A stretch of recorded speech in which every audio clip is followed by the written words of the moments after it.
amalga oshiruvchi organ. Bu O'zbekiston Respublikasi Innovatsion rivojlanish vazirligiga berilgan qisqacha ta'rif. Va mana shu so'zlar respublikamizda faoliyat ko'rsatayotgan eng kenja vazirlik zimmasiga naqadar mas'uliyatli vazifalar yuklaganligini ko'rsatib turibdi. Darvoqe, shu kunlarda ushbu vazirlik tashkil etilganiga roppa-rosa 1 yil to'ldi. Xo'sh, o'tgan qisqa muddatda vazirlik tizimida qanday ishlar bajarildi? Qanday ijobiy natijalarga erishildi? Yoki mamlakatimizda innovatsion muhitni mustahkamlashga qaratilgan qanday ko'lamdor vazifalarni bajarishga kirishildi?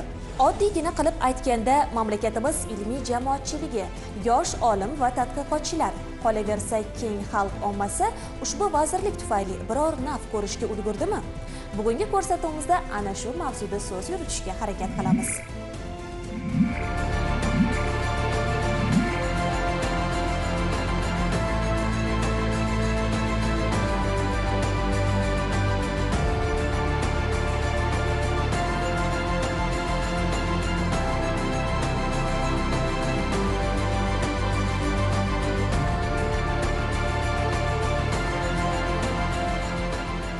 Avvalo shu narsani ta'kidlab o'tish joizki, ushbu vazirlik ilg'or xorijiy tajriba, jahon fanining zamonaviy yutuqlari, innovatsion g'oyalar, ishlanmalar va texnologiyalar asosida iqtisodiyotning barcha tarmoqlari va ijtimoiy sohani jadal innovatsion rivojlantirishni ta'minlash maqsadida, shuningdek, 2017-2021 yillarda O'zbekiston Respublikasini rivojlantirishning 5 ta ustuvor yo'nalishi bo'yicha harakatlar strategiyasida belgilangan vazifalarga muvofiq tashkil etilgan va hech ikkilanmasdan aytish mumkinki, o'tgan 1 yil davomida bu borada sezilarli ishlar boshlab yuborildi.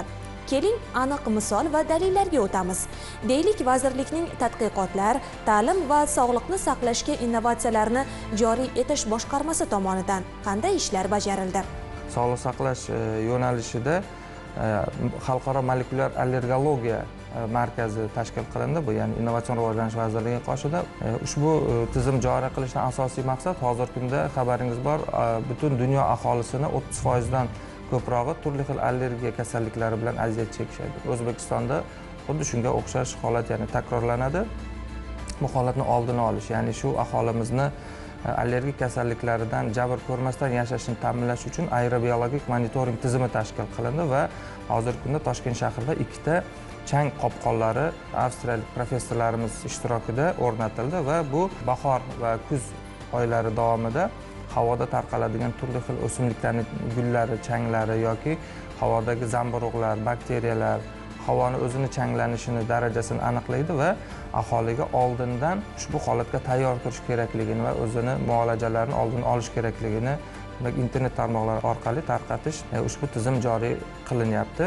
Bundan tashqari molekulyar allergologiya degan yangi yo'nalish ochilmoqdagi. Bu nima? Hozirgi kunda joriy tizimimiz bilan biz molekula darajasida emas, qaysidir bir ovqat mahsulotlari yoki dori mahsulotlariga umumiy tarzda allergologik sezuvchanlik deymiz, aniqlash ishlari amalga oshirilmoqda. Aytaylik, qaysidir bir o'simlikka yoki qaysidir bir mevaga sizda allergiya bo'lishi mumkin, lekin uni molekula darajasida aniqlash birinchidan kam xarjli, ikkinchidan uni davolashni osonlashtiradi. Shu bilan birga ushbu markaz kadrlar tayyorlashda ham o'zini xizmatini ko'rsatadi. Ha, tibbiyot. Yana ham aniqrog'i sog'liqni saqlash tizimiga yangi innovatsion g'oya va texnologiyalarni olib kirish bugungi kunda eng ustuvor vazifalardan biri sanaladi. Shu bois kasalliklarni barvaqt aniqlash va profilaktika qilish, o'z vaqtida samarali davolashga imkon beruvchi ilg'or texnologiyalarni keng joriy etish, shuningdek jamiyatda sog'lom turmush tarzini shakllantirish hamda sog'lom avlodni tarbiyalashga qaratilgan kompleks tizimni yaratish borasida ko'plab istiqbolli loyihalar ishlab chiqilgan. Ular bugun bosqichma-bosqich amaliyotga joriy etilmoqda. Zaif eshituvchilar yoki umuman eshitmaydigan aholi qatlami uchun ham tez yordam xizmatlarini chaqirish, dispetcherlik xizmatini tashkil qilish bo'yicha hozir mana prezident qaror loyihasi tayyorlandi va tegishli vazirlik idoralar bilan hozir kelishuv jarayonida. Nimagaki hozirgi kunda 20 mingdan ortiq zaif eshituvchilar O'zbekiston Respublikasida yashamoqda, ammo norasmiy xabarlarga ko'ra bu raqamlar 2-3 barobar ko'proq. Ularni tez yordam yoki umuman masalan militsiya xizmati yoki o't o'chirish xizmati, tez tibbiy yordam xizmati chaqirish bo'yicha bularda hozirgi kunda imkoniyat yo'q. O'ylaymanki, bu tez orada bu ham ishga tushadi. Bundan tashqari tez tibbiy yordam tizimini isloh qilish bo'yicha ham o'zimizni takliflarimizni soha vakillariga yuborgan edik. Loyihalarimiz qabul qilindi va xabaringiz bo'lsa, tez tibbiy yordam tizimini faoliyatini yana takomillashtirish bo'yicha qaror imzolandi. 2019-yildan boshlab tez tibbiy yordam xizmat mashinalarini chaqirish uchun elektron hujjatlar almashinuvi, kompyuter dasturlarini qo'llagan holda GPS tracker deymiz, ya'ni eng yaqin turgan shu tez tibbiy yordam brigadasini chaqirish va hokazo xorij tajribalarini o'rgangan holda joriy qilish bo'yicha demak amaliy ishlar yo'lga qo'yiladi. Yana bir hozir loyihani demak soha vakillariga yuborganmiz. Bu ham bo'lsa stomatologik kasalliklar profilaktikasi yo'nalishi bo'yicha O'zbekiston aholisini 90% dan ko'prog'i tish karies kasalliklari, uning asoratlari bilan jabr ko'rishadi. Asosan yosh bolalarda ko'proq uchraydi va yosh bolalarni yuz jag sohasi yiringlik kasalliklari bilan gospitalizatsiya qilinishiga, maktab vaqtlarini qoldirishiga va psixologik travmalar, undan tashqari yuz jag tizimidagi turli xil chandiqlar qolishi, ularning keyinchalik rivojlana olmasligi, yuz jag sohasida rivojlanishi, deformatsiyalari oqibatida juda ham ko'p ijtimoiy muammolarni keltirib chiqarayotgan holatlari ko'payib bormoqda. Shu o'rinda ma'lumot berib o'tish joizki, vazirlik jamoasining sa'y-harakatlari bilan 2019-2021 yillarda O'zbekiston Respublikasini innovatsion rivojlantirish strategiyasi, uni amalga oshirish bo'yicha yo'l xaritasi, O'zbekiston Respublikasini 2030-yilgacha innovatsion rivojlantirishning maqsadli ko'rsatkichlari tasdiqlandi. Strategiyaning bosh maqsadi etib, mamlakatning xalqaro maydondagi raqobatbardoshligi darajasini hamda innovatsion jihatdan taraqqiy etganligini belgilovchi asosiy omil sifatida inson kapitalini rivojlantirish belgilangan.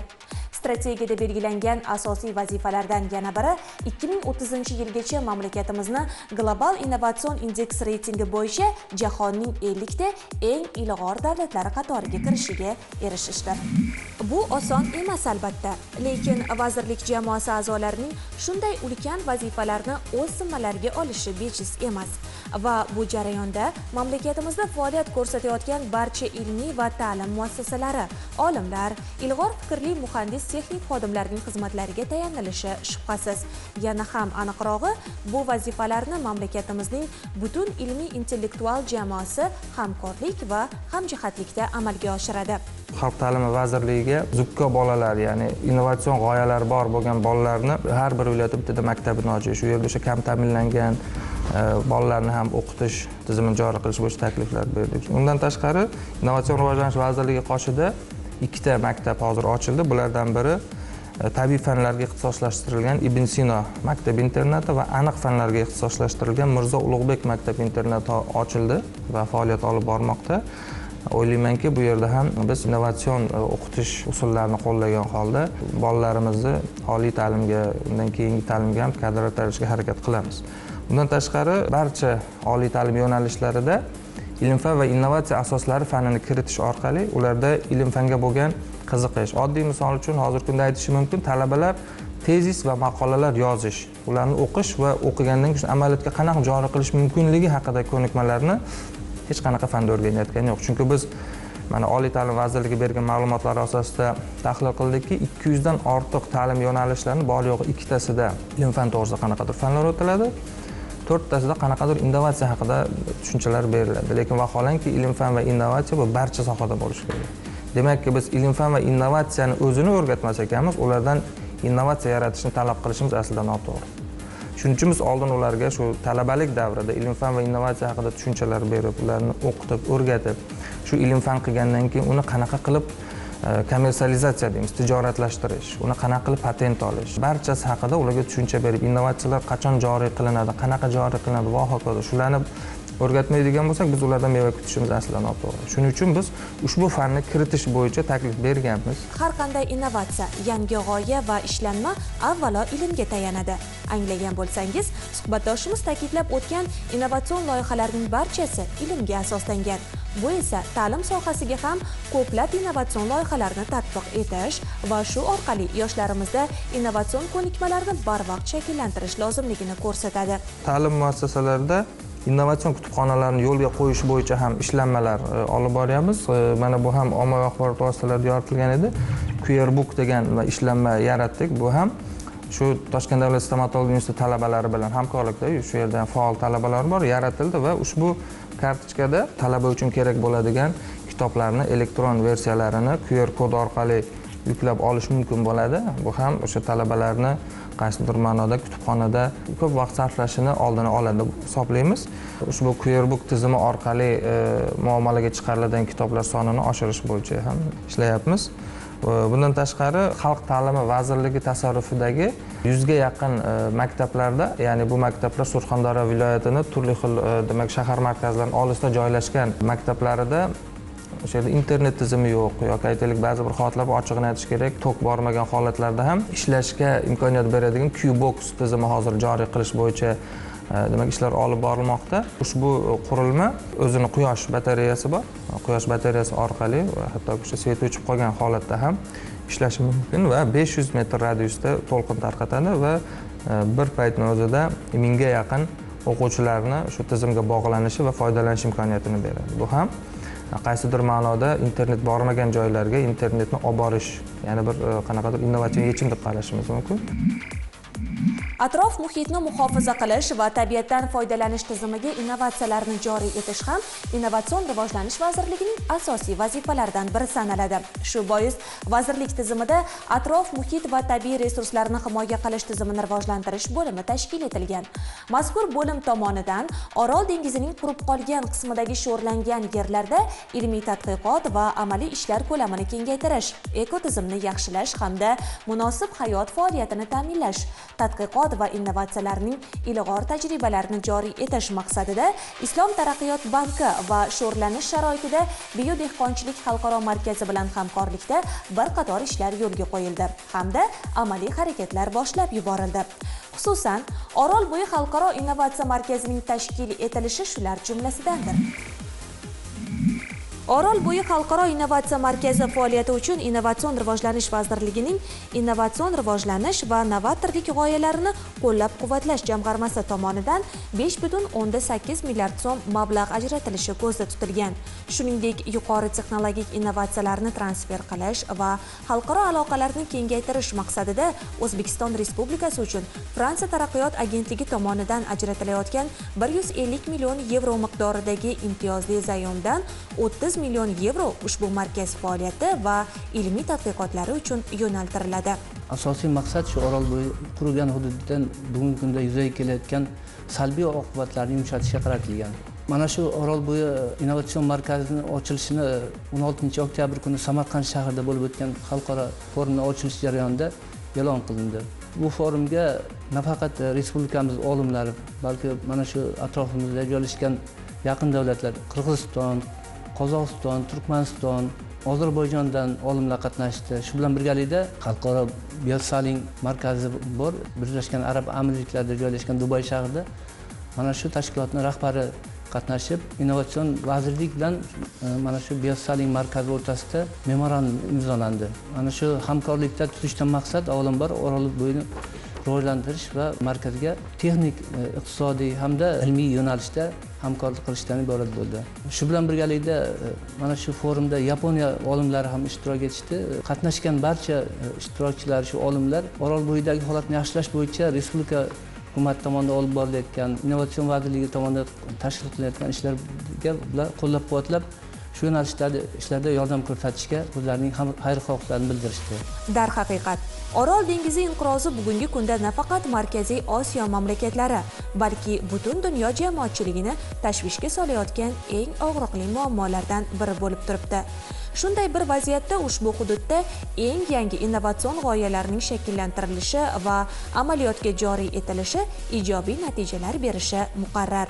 Bugungi kunda Orolbo'yi innovatsion markaziga Yaponiyaning Tottori universiteti bilan birgalikda hamkorlik qilinyapti.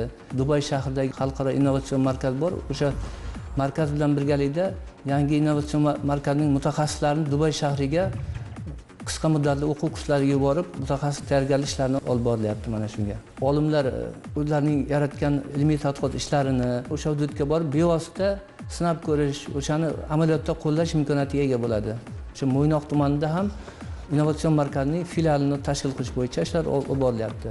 Mo'ynoq tumanida filial tashkil qilishdan maqsad o'sha Orolni qurgan hududiga yanada ko'proq kirib borish, o'sha orolning qurigan hududida o'sha joyning o'zida ishlarni yanada rivojlantirish ko'zda tutilyapti. Qurigan, sho'rlangan hududlarda qishloq xo'jaligini rivojlantirish bo'yicha loyihalar tanlanyapti hozir bugungi kunda.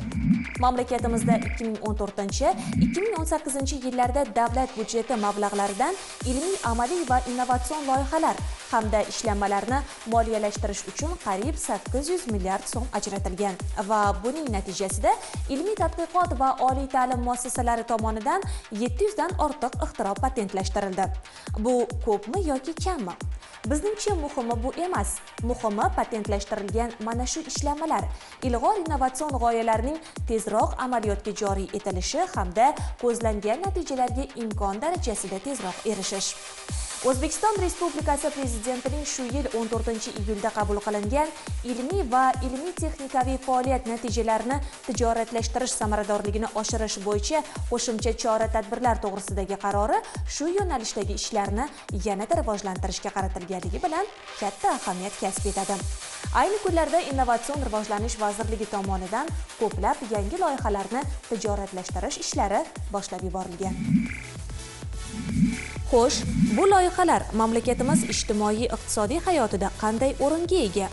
Ularni amaliyotga joriy etish qanday natijalarni beradi yoki ularning iqtisodiy ahamiyati nimada? Bizningcha amaliyotga joriy etilishi belgilangan har qanday innovatsion loyiha va texnologiyalar avvalo ana shu savollarga ijobiy tomonlama javob berishi lozim. Hozirgi kunda boshqarmamiz tomonidan 43 loyiha bo'yicha tijoratlashtirish ishlari olib borilmoqda va bulardan biri Etalon Medproduct yangi korxonasi. Hozirgi kunda bu korxona Xitoy davlatidan 500 ming AQSh dollariga teng miqdordagi texnologik uskunalar olib kelish uchun shartnoma imzolandi va bu shartnoma bizga kelajakda O'zbekiston Respublikasi fuqarolari uchun va chet el davlatlari uchun 200 mingdan ortiq flakon ko'rinishdagi dori vositasini ishlab chiqarish quvvatini beradi va shu bilan birga yangi 10 ta ish o'rnini yaratish ham ko'zda tutilgan. Nomi Kukumazin bu dori tish og'riqlarida, stomatit, oyoqdagi yazva va operatsiyalardan keyingi og'riqni qoldirishda ishlatiladi. Bu yana osteoxondroz kasallikni davolashda ham juda keng qo'llaniladi. Bu loyihani amalga oshirish uchun yo'l xaritalarini tuzib chiqildi va bu yo'l xaritalari bo'yicha tegishli ishlarni o'z vaqtida olib borishga harakat qilinmoqda. Hozirda Innovatsion rivojlanish vazirligi tijoratlashtirish va ilmiy ishlanmalarni transfer qilish boshqarmasi tomonidan tijoratlashtirilayotgan istiqbolli loyihalardan biri bu Qoraqalpog'iston tabiiy fanlar institutini mahalliy agrorudalar asosida glaukonit mineral o'g'itlarini yangi usulini ishlab chiqarishni joriy etish bo'yicha loyihasi amalga oshirilmoqda. Bu loyiha bo'yicha hozirda Bo'rlitog' kimyo innovatsion kompaniyasi tuzilgan bo'lib, hozirgi kunda ishlab chiqarish jarayoni to'laqonli ishga tushdi.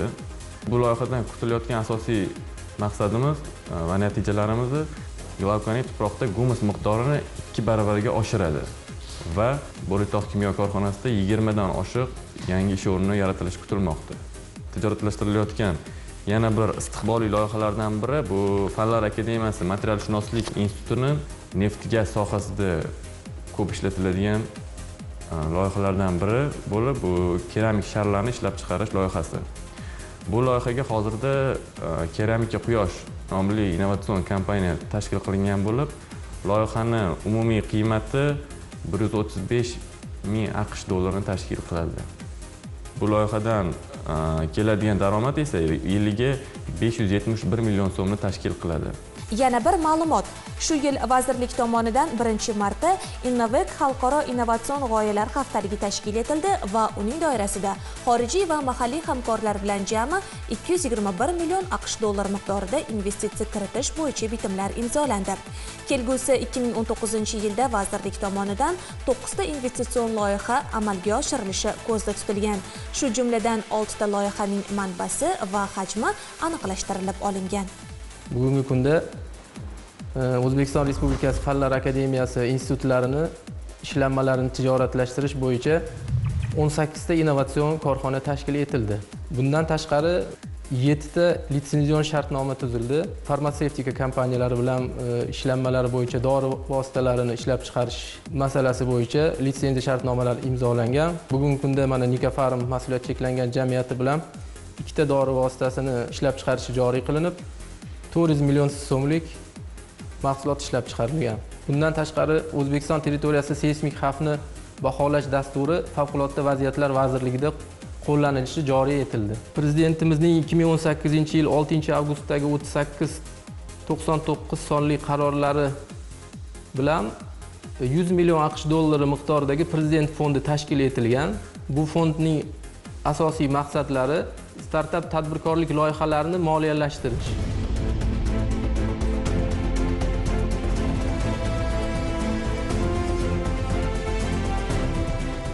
Xullas, o'tgan 1 yil, ya'ni 365 kun mobaynida O'zbekiston Innovatsion rivojlanish vazirligining me'yoriy huquqiy asoslari yaratildi hamda vazirlik jamoasi zimmalariga yuklatilgan vazifalarni ijro etishga kirishdi.